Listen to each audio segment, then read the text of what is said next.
पूर्व सीएम भूपेंद्र सिंह हुड्डा की तरह ही हरियाणा का एक और नेता अपनी आखिरी सियासी जंग लड़ने जा रहा है। उस नेता का नाम है अभय सिंह चौटाला।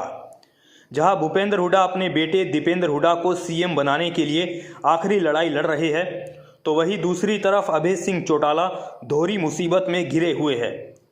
अभय सिंह चौटाला के सामने पहली और सबसे बड़ी मुसीबत ये है कि वो अपनी पार्टी इनेलो के अस्तित्व को कैसे बचाए। अभय सिंह चौटाला परिवार के सियासी विभाजन के बाद इनेलो को मजबूती देने में नाकाम रहे हैं। 2018 में जहां अभय सिंह चौटाला के साथ 14 विधायक थे, वहीं अब वो सिर्फ इकलौते विधायक अपनी पार्टी के हैं। 2024 के चुनाव में इनेलो के सामने सबसे बड़ी चुनौती अस्तित्व को बचाने की है। अभय सिंह चौटाला जानते हैं कि 2024 के चुनाव में अगर उनकी पार्टी के 2 से 4 विधायक नहीं बने तो उनकी पार्टी का अस्तित्व खतरे में पड़ जाएगा। इसलिए अभय सिंह चौटाला लगातार परिवर्तन यात्रा के जरिए अपनी पार्टी को मजबूती देने का हर मुमकिन प्रयास कर रहे हैं। अभय सिंह चौटाला ने इसी उम्मीद के तहत, इसी रणनीति के तहत परिवर्तन यात्रा का पार्ट 2 शुरू किया है। अभय सिंह चौटाला जानते हैं कि अगर वर्करों और नेताओं को व्यस्त नहीं रखा गया तो फिर पार्टी के अंदर नेगेटिविटी आ जाएगी। इसलिए पार्टी के संगठन को मजबूत बनाने के लिए और कैडर को लगातार व्यस्त रखने के लिए वो परिवर्तन रथ यात्रा के जरिए फील्ड पर दोबारा से उतर गए हैं। अभय सिंह चौटाला के लिए 2024 के चुनाव में जहां 2 से 4 विधायक बनाना सबसे बड़ी चुनौती है, वहीं वो खुद अपनी सीट एलनाबाद में भी कड़े संघर्ष के बीच में फंसे हुए हैं। समाज सेवी कैप्टन मीनू बेनीवाल ने उनका जीना हराम किया हुआ है और वो लगातार एलनाबाद में अपना जनाधार बढ़ाकर अभय सिंह चौटाला के लिए परेशानी का सबब बन गए हैं। अभय चौटाला को ये मालूम है कि 2024 के चुनाव में अगर उनकी पार्टी पॉलिटिकल तौर पर जिंदा रहती है तो इसकी एक ही वजह होगी और वो है 2 से 4 विधायक आना। इसलिए अभय सिंह चौटाला ने इनेलो को गर्दिश के दौर से निकालने के लिए इंडिया महागठबंधन में शामिल होने के लिए हर तरह की कोशिश की थी। अभय सिंह चौटाला इस बात को जानते हैं कि अगर इंडिया महागठबंधन में इनेलो शामिल हो जाती तो इनेलो को संजीवनी मिल जाती और मनचाहा मुकाम पार्टी को मिल जाता, जो अभय सिंह चौटाला चाहते हैं।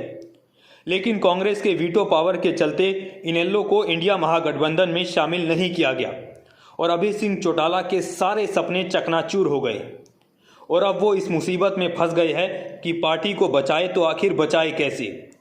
लेकिन अभय सिंह चौटाला अभी भी निराश नहीं हुए हैं, उनके हौसले बुलंद हैं और इसलिए वो परिवर्तन यात्रा पार्ट 2 के जरिए फिर से फील्ड पे उतर गए हैं।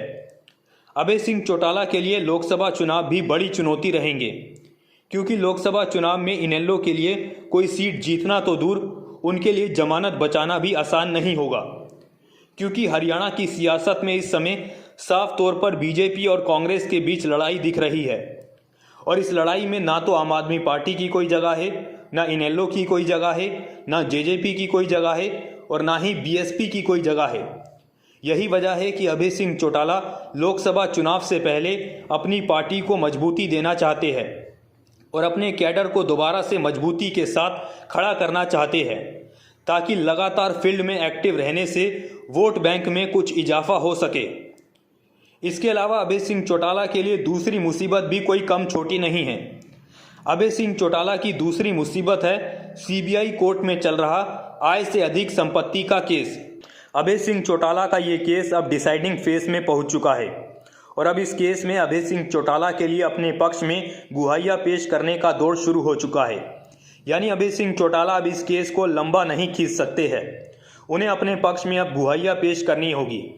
और जिस तरह से सीबीआई की स्पेशल कोर्ट ने इस मामले में लगातार तारीखें देने का काम शुरू कर दिया है, उससे ये साफ तौर पर नज़र आ रहा है कि अगले 6 महीने के अंदर इस केस का फैसला हो जाएगा और इस केस के जो सबूत है, गवाह है और जो सीबीआई के दस्तावेज है, वो सभी ये बता रहे हैं कि इस केस में अभय सिंह चौटाला के लिए परेशानी बढ़ने वाली है। यानी आय से अधिक की संपत्ति के इस मामले में 99% चांस है कि अभय सिंह चौटाला को जेल भी जाना पड़ सकता है और अगर ऐसा हुआ तो फिर अभय सिंह चौटाला की सियासत का खात्मा हो जाएगा और उनकी पार्टी का अस्तित्व बचाना भी नामुमकिन हो जाएगा। इसलिए अभय सिंह चौटाला इस दोहरी मुसीबत से निकलने के लिए जद्दोजहद कर रहे हैं। अभय सिंह चौटाला के इस आय से अधिक की संपत्ति केस को लेकर सीबीआई कोर्ट भी बेहद संजीदा है, क्योंकि सुप्रीम कोर्ट के आदेशों के अनुसार एमएलए और एमपी से जुड़े मामलों को जल्दी से जल्दी खत्म करने के ऊपरी आदेश है। और इन आदेशों के चलते अब सीबीआई की स्पेशल कोर्ट अभय सिंह चौटाला के इस केस में लगातार तारीखें देकर जल्दी से जल्दी निपटाने की कोशिश कर रही है। ऐसे में अभय सिंह चौटाला के लिए इस केस से निकलना बेहद मुश्किल होगा। यही वजह है कि अभय सिंह चौटाला इस समय दोहरी मुसीबत के दौर से गुजर रहे हैं और दो मोर्चों पर उन्हें गंभीर संघर्ष करना पड़ रहा है। फिलहाल के लिए इतना ही। ऐसी तमाम अपडेट्स के लिए देखते रहे न्यूज़ ब्रॉडकास्ट 24। नमस्कार।